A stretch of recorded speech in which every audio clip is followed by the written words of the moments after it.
This series walks through the United States Declaration of Independence, the July 1776 statement by the Continental Congress that broke political ties with Great Britain. We will follow the road from imperial reform to armed conflict, then the drafting debates, the text itself, and how later generations reinterpreted its promises. By the 1760s, Britain ruled 13 distinct colonies along the Atlantic seaboard. They shared the English language, Protestant dominance, and loyalty to the crown. Yet their economies, religions, and local elites differed sharply, from Massachusetts merchants to Virginia planters. That diversity shaped how resistance and independence would unfold. For much of the 18th century, London practiced a loose oversight, often called salutary neglect. Colonial assemblies taxed and spent locally, while trade flowed within a mercantile system. After the costly 7 years' war, ministers decided tighter control and new revenue were necessary. Colonists experienced that shift as a sudden assault on custom. Victory in the French and Indian War enlarged Britain's American empire, but emptied the treasury. Servicing debt meant higher taxes in Britain, and officials argued contributions from the colonies that had benefited from imperial defense. American elites countered that they already paid indirectly, and that only their own assemblies could constitutionally tax them. The Royal Proclamation of 1763 restricted westward settlement beyond the Appalachians, reserving land for indigenous nations and reducing costly frontier wars. Land speculators and veterans who hoped for Western grants felt betrayed. The proclamation became an early symbol of Parliament and Crown overriding colonial ambitions. Parliament passed the Sugar Act and Currency Act to regulate trade and money. Legal debates intensified. Did Parliament possess absolute sovereignty over the empire, or did colonial charters create zones of self-rule? American pamphleteers began to articulate a theory of rights rooted in English liberty and local consent. The Stamp Act of 1765 required revenue stamps on legal documents and newspapers. It was the first direct, internal tax aimed broadly at colonists. Street protests, boycotts, and the Stamp Act Congress forced repeal in 1766, but the argument over who could tax whom was only paused, not settled.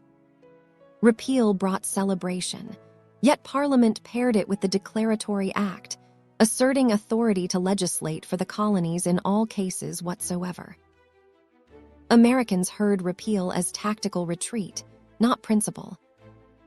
The constitutional question, internal versus external taxation, would return with Townshend's duties and then explode after the Boston Massacre and Tea Party. Charles Townshend's ministry taxed glass, lead, paint, paper, and tea entering colonial ports. Customs commissioners and naval enforcement followed. Resistance included non-importation agreements and clashes like the Liberty Riot in Boston. The pattern repeated. Imperial fiscal needs met colonial claims of fundamental rights. British troops occupied Boston to protect customs officers and assert authority. Occupation turned political disagreement into daily friction. Soldiers off-duty seeking work competed with local laborers. Sentries and crowds traded insults. The city became a powder keg, where imperial display and popular resentment collided. On March 5, 1770, soldiers fired into a hostile crowd, killing 5 civilians, the Boston Massacre. Patriots publicized it as proof of tyranny. Officials called it self-defense after provocation. John Adams defended the soldiers in court, showing that legal process still mattered even amid revolutionary politics. Parliament tried to rescue the East India Company by letting it sell tea cheaply, while keeping a symbolic duty. Patriots saw monopoly plus tax as a trap. On December 16, 1773, men dumped tea into Boston Harbor. London's response was punitive coercion rather than conciliation. The coercive acts closed Boston's port, altered Massachusetts' charter government, allowed royal officials accused in America to be tried in Britain, and quartered troops. Colonists labeled them intolerable. Instead of isolating Boston, the acts galvanized intercolonial solidarity and moved many toward a continental response.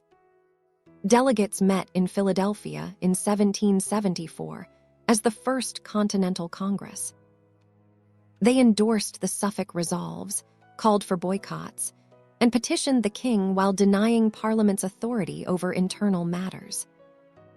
They stopped short of independence, but created committees of safety and prepared for defense.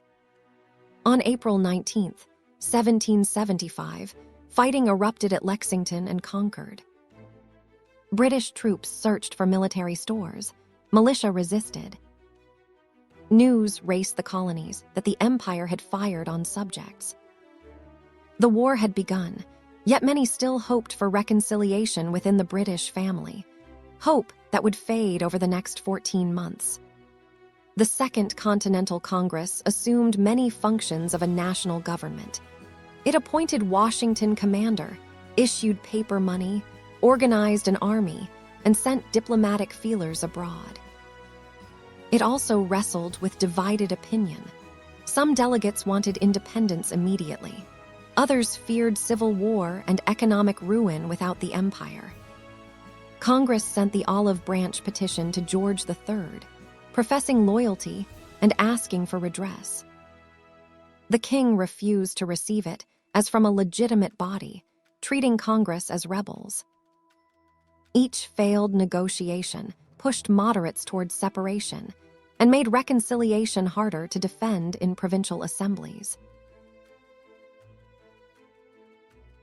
Thomas Paine's Common Sense, published in early 1776, attacked monarchy and hereditary rule in plain language. It sold widely and helped normalize the idea of an American republic. Pamphlets, sermons, and local resolutions created an audience ready for a formal break when Congress finally acted. On June 7th, Richard Henry Lee moved that the United Colonies are, and of right ought to be, free and independent states. The motion was not decided at once. Delegates from Pennsylvania, New York, and elsewhere needed instructions from home. Congress paused to build consensus and to prepare a public justification if the vote succeeded. On June 10th, Congress appointed a committee to draft a declaration while awaiting Lee's resolution. Timing mattered. Foreign allies, especially France, wanted evidence that America sought sovereignty, not temporary rebellion. A clear statement of principles could also unify wavering colonists and frame the war as a lawful revolution. The Committee of Five included Jefferson, Adams, Franklin, Sherman, and Livingston. They delegated drafting to Jefferson, a Virginian known for pen and philosophy. Adams later recalled that Jefferson was chosen for diplomatic reasons as much as talent, Virginia's weight in the Union, and Jefferson's relative freedom from floor debate in Philadelphia. Jefferson brought legal training, wide reading in Locke and the Scottish Enlightenment, and experience writing Virginia's resolutions. He was not inventing ideas wholesale. He condensed common revolutionary arguments into memorable form. His draft also reflected tensions, liberty alongside slaveholding, that Congress would partly edit away. The Declaration's ideas drew on natural law language, English constitutional grievances, and colonial petitions since the Stamp Act era. Jefferson's preamble echoed the Virginia Declaration of Rights and earlier state bills. The document was both philosophy and prosecutor's brief, Universal principles plus a list of specific charges against the king. Jefferson wrote rapidly at rented rooms on Market Street. The rough draft showed heavy revision even before Congress saw it, cross-outs and insertions on the manuscript page. That creative pressure produced a text meant to be read aloud in courthouses and camps, not only filed in a clerk's office. Franklin and Adams suggested small changes, word choice and clarity. Jefferson resented some congressional edits, but accepted the committee's role. Franklin's wit and Adams's combative clarity helped shape a document that had to survive committee rooms and hot summer debate among delegates jealous of their states' reputations. Congress debated for days, altering nearly 50 of Jefferson's clauses. They cut a long passage blaming the king for the slave trade. Delegates from South Carolina and Georgia objected, and some northern delegates traded away the language for unity. The edit revealed how revolutionary coalition building could silence moral critique. The removed grievance accused the crown of waging cruel war against human nature itself on persons of a distant people, carrying them into slavery. Northern slave traders and Southern planters both resisted. The final declaration still condemned the crown for inciting domestic insurrections, without naming slavery explicitly in that clause's most radical form. On July 2, 1776, Congress voted 12 colonies for independence. New York abstained until its provincial convention authorized assent. Adams wrote triumphantly to Abigail that the 2nd would be celebrated with fireworks, though posterity would remember the 4th, when Congress adopted the revised text. On July 4th, Congress approved the Declaration's wording as amended. It was not a signing ceremony with parchment theatrics. That came later. The immediate task was printing. John Dunlap's night shift produced broadsides so writers could spread the news from Philadelphia to army encampments and port cities. Dunlap broadsides, perhaps 200 copies, went out within days.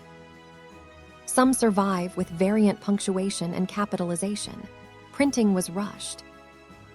These sheets were the Revolution's first mass medium for independence, read on courthouse steps and pasted in taverns from Maryland to Massachusetts. Public readings turned abstract votes into communal experience. On July 8th, the Declaration was read in Philadelphia. Crowds pulled down royal symbols. Similar scenes occurred as copies arrived. Hearing the grievances aloud reinforced a shared story. The king, not Parliament alone, had become a tyrant. Congress later ordered an engrossed copy on parchment for formal signatures. Timothy Matlack likely penned the fair copy. The iconic parchment, with worn ink and fold lines, is the artifact tourists see, not the tattered workflow of committee drafts and printers' proofs that produce the words first. Signing was gradual. Not every delegate present on July 4th signed the parchment. Some added names later, a few never signed.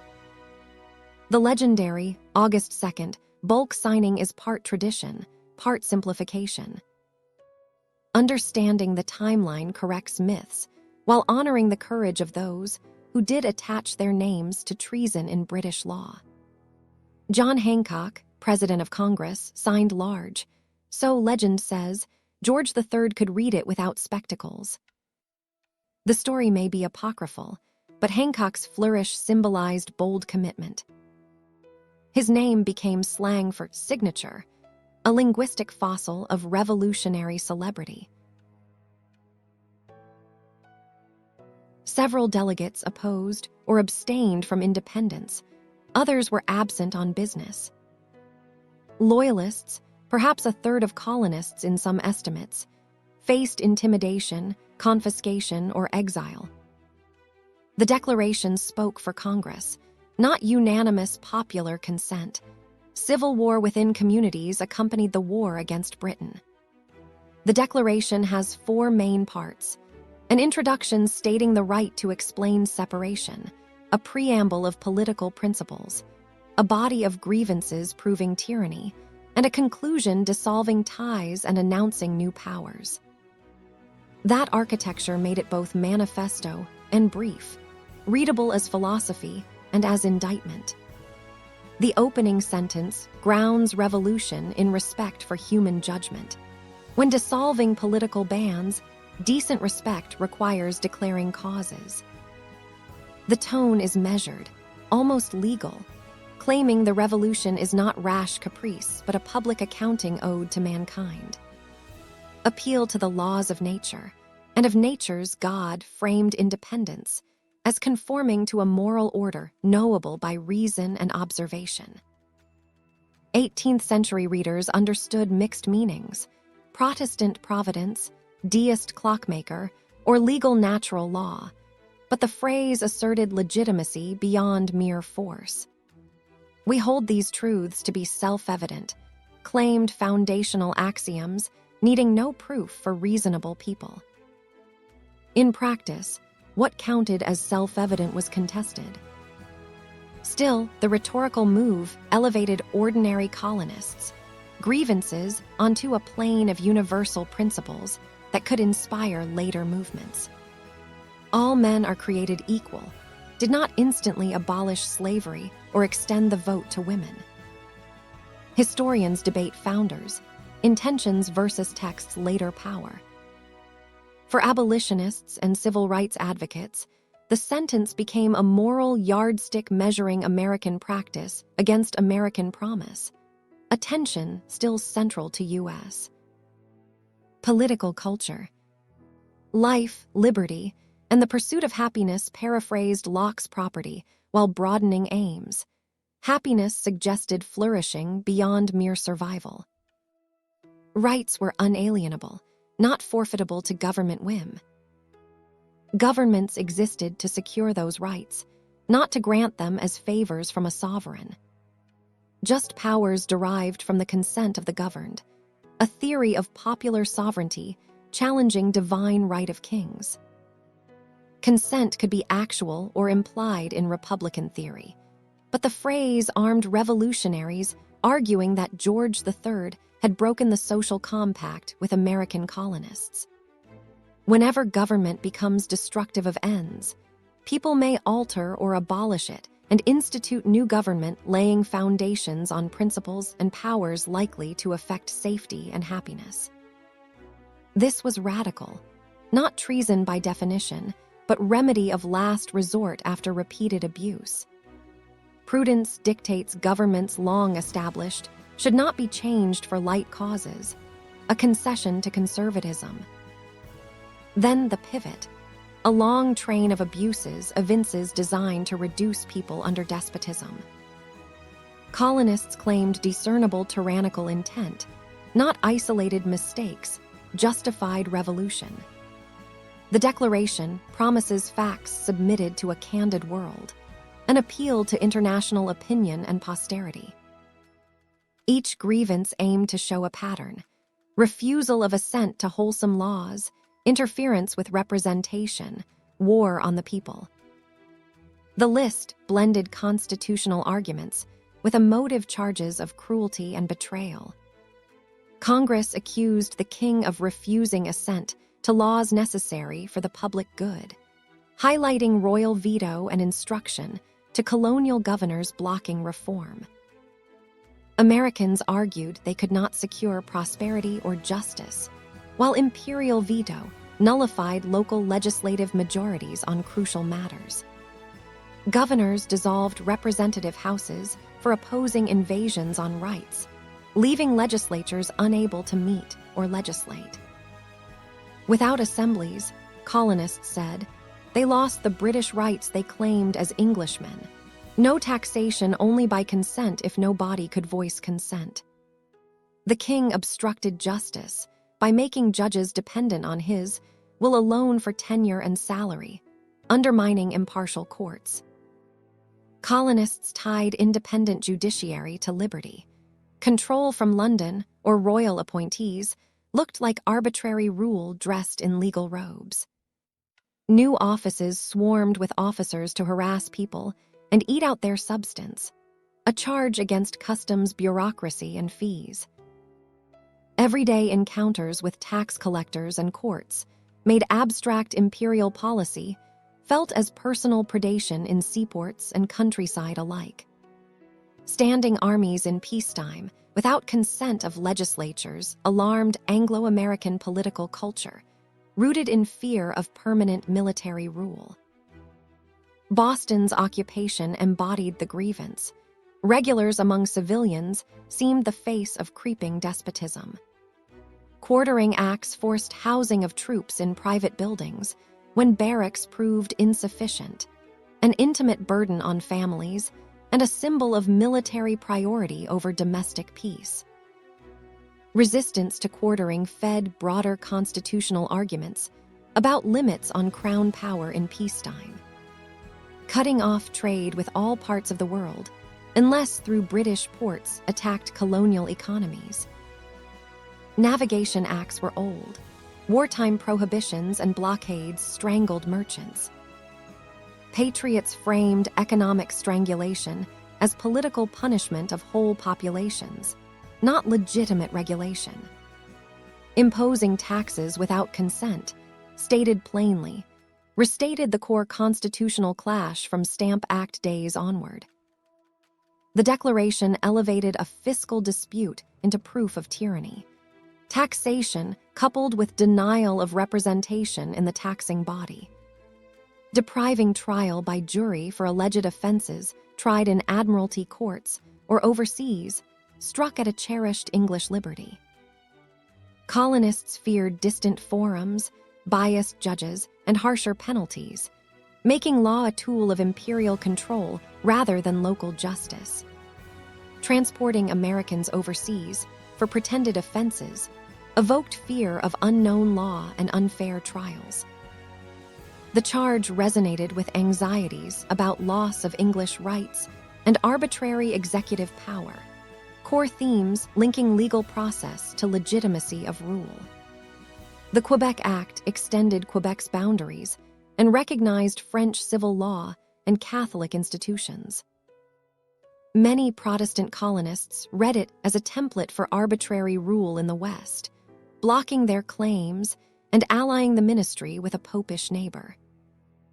The act became one of the intolerable acts in patriot propaganda, fusing religious suspicion with land politics. Other grievances targeted charters. Massachusetts lost elected elements of its council. Town meetings were restricted. Colonists argued that altering fundamental charters without consent voided the bargain under which they settled. Each change looked like Parliament rewriting local constitutions from London. Suspending legislatures and declaring legislators subject to Crown alone for dissolution attacked self-rule at its root. If assemblies could not meet, petition, or check executive officers, colonists argued they lived under dictatorship thinly masked as empire. Congress charged the king with declaring Parliament invested with power to legislate for the colonies in all cases whatsoever, echoing the Declaratory Act's sweeping claim.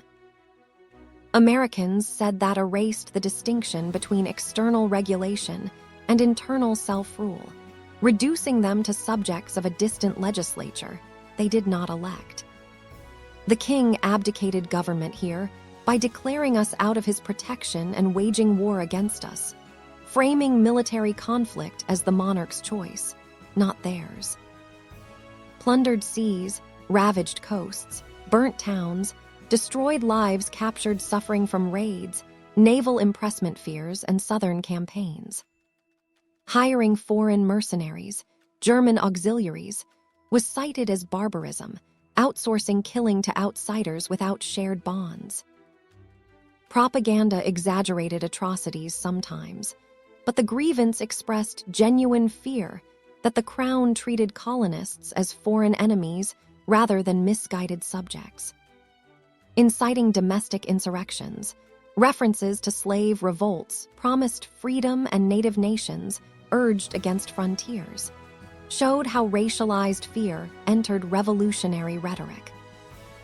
Patriots accused the British of weaponizing enslaved people and indigenous allies, while many Americans held people in bondage themselves. Repeated petitions, answered only by repeated injury, closed the case for patience. Congress portrayed colonists as long-suffering supplicants whose moderation was met with contempt. That narrative justified the final break as reluctant necessity, not hot-headed rebellion. A prince whose character marked by every act definable as tyrant is unfit to be ruler of free people, personalized the argument. George III became symbol of systemic failure, though many policies flowed from ministers and parliament. Monarchy concentrated blame for propaganda clarity. Therefore, free and independent states have full power to levy war, conclude peace, contract alliances, establish commerce, and do other acts independent states may. This was secession in international law language, claiming sovereignty to negotiate treaties and seek recognition from France and Spain.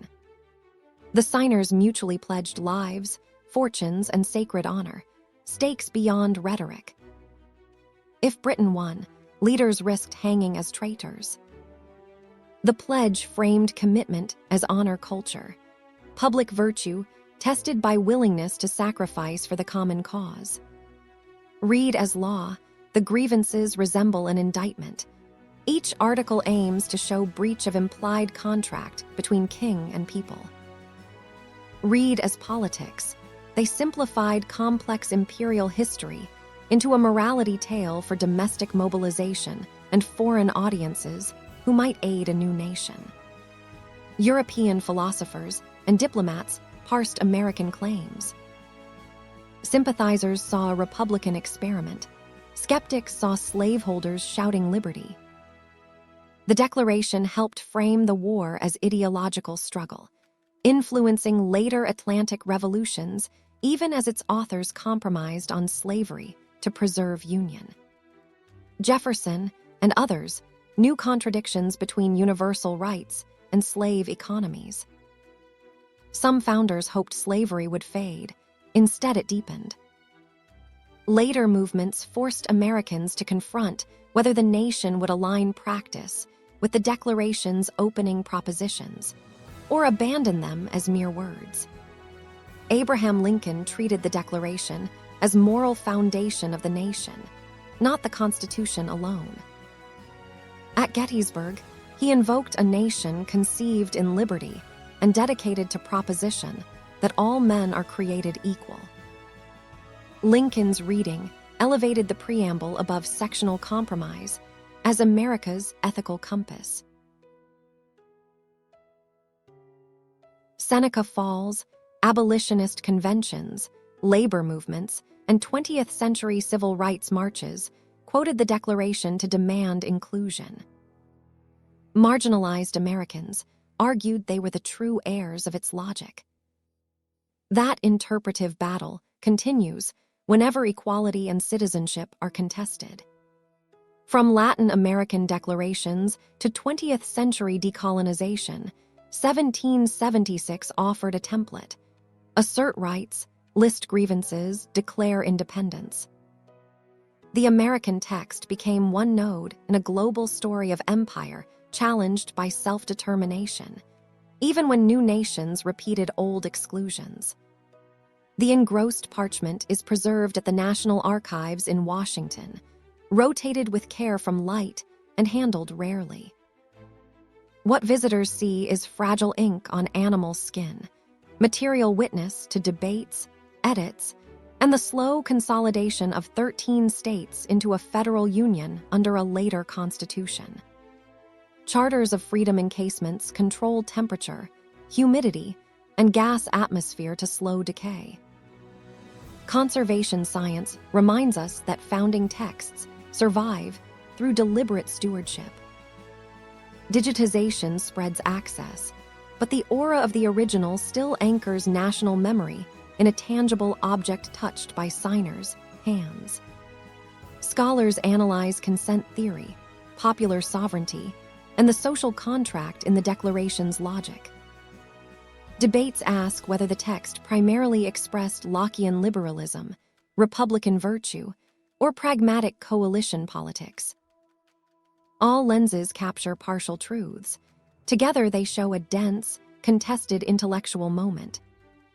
In 1776, women, indigenous nations, and enslaved Africans were largely excluded from the political people. The Declaration addressed, yet their labor and lands underpinned colonial society. Honest history holds aspiration and oppression in the same frame, without flattening either into cynicism or innocence. From imperial reforms to shots at Lexington, from Lee's resolution to Dunlap's press, the Declaration culminated a decade of escalating conflict. It did not end the war, that required Saratoga, Yorktown, and Paris, but it clarified war aims, not mere redress but nationhood. Popular sovereignty today still invokes consent of the governed. Elections, rights, and protests claim lineage to 1776. The Declaration's power lies partly in brevity and phrasing that allow each generation to test itself against stated first principles. Before July 4th, scores of local resolutions and state instructions endorsed independence, New Jersey, Pennsylvania counties, and others. Congress synthesized a continental voice, but the revolution's energy rose from towns, pulpits, and militia musters as much as from Philadelphia's chamber. George Mason's Virginia Declaration of Rights in June 1776 preceded Congress's text and influenced Jefferson's draft. Virginia's example shows how state constitutions and bills of rights experimented with limits on government and protections for individuals before federal framing, a decade later. New York's delegates abstained until July 9th, when their convention authorized independence. So the signed parchment's column of names reflects timing, not unanimous instant agreement. Such details reveal independence as process, negotiation, and instruction following, not a single dramatic instant for everyone. Surviving Dunlap broadsides differ slightly. Copies for commanders and diplomats multiplied interpretive variants. Translations into French helped court alliance. The material history of print runs and handwriting reminds us that the Declaration was many objects before it became one national relic. American victory at Saratoga in 1777 convinced France to sign treaties of alliance and commerce. Without foreign aid, money, and fleets, independence might have failed. The Declaration's bold claim of statehood helped diplomats argue that Americans were not mere rebels, but a nation deserving recognition under the law of nations. Cornwallis's surrender at Yorktown in 1781 did not instantly end the war, but it broke Britain's will to subdue the colonies. The Treaty of Paris in 1783 acknowledged the United States as free, sovereign, and independent. Giving legal closure to the break, the Declaration had proclaimed 7 years earlier. The Declaration announced independence, the Articles of Confederation, and then the Constitution built machinery of government. Later generations debated whether the nation's core commitment was to the Constitution's compromises or to the Declaration's equality language. Tension Lincoln would exploit against slavery's defenders. Amendments after the Civil War and the long suffrage struggles gradually widened who counted as part of the sovereign people. The 15th, 19th, and later voting rights laws did not erase 1776's exclusions overnight, but they show how marginalized groups used founding rhetoric to demand inclusion. Courts, presidents, and movements still cite the Declaration as persuasive authority, even when it is not operative statute. Abolition, labor, civil rights, and immigrant rights campaigns treated its principles as moral benchmarks, while skeptics note selective quoting and gaps between promise and policy. Historians, teachers, and museums today present the revolution with more attention to slavery, indigenous dispossession, and loyalists than older triumphal stories did. The Declaration remains a classroom anchor. Read critically, it invites students to ask who we meant then, who it means now, and what equality requires next. Women participated as writers, boycotters, camp followers, and petitioners, even when excluded from vote and signature. Indigenous peoples faced divided choices among nations and British alliances. Enslaved people heard liberty language and seized chances to flee or revolt. The Revolution's social fabric was wider than the parchment signers. Thank you for following this long arc, from parliamentary taxes to a parchment pledge that still frames American arguments about freedom, equality, and who counts as the people. Preserve primary sources, read critically, and remember that documents live through interpretation as much as through ink on the page.